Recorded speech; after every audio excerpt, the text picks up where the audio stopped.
Mana bugun 22-iyun 2026-yil. Hamisha ko'hna va navqiron Buxoro shahridan chiqdik.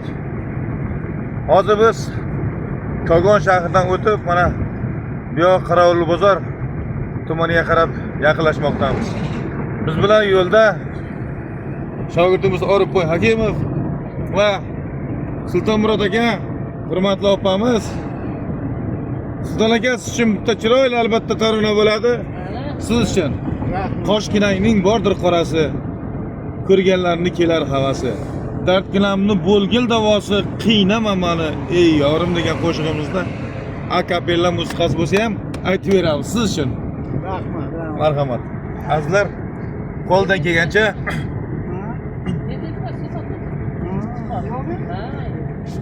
Qoshkinayni bordir qorasi, ko'rganlarni kelar havasi. Qoshkinayni bordir qorasi, ko'rganlarni kelar havasi. Dardginamni bo'lgil davosi, doda qiynama meni ey yarim.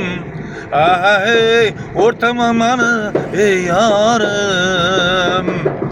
Qo'liga olib soz etasan, menga qarab noz etasan. Qo'liga olib soz etasan, menga qarab noz etasan. Umr bo'yi yod etasan, doda qiynama meni ey yarim. Hey, o'rtama meni ey jonim. Man aşıkı bechora, och yuzingni bir ko'ray. Man aşıkı bechora, och yuzingni bir ko'ray. Dardimga aylag'il chora, yora qiynama meni ey yarim. Dardimga aylag'il chora, doda qiynama meni ey yarim. Hey, o'rtama meni ey jonim. Qoshkinayni bordir qorasi, ko'rganlarni kelar havasi. Dardginamni bo'lgil davosi, doda qiynama meni ey yarim.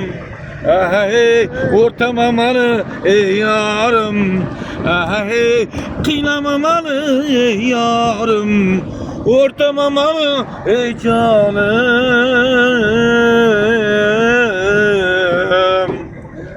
Ey, yashaylar, sog' bo'linglar.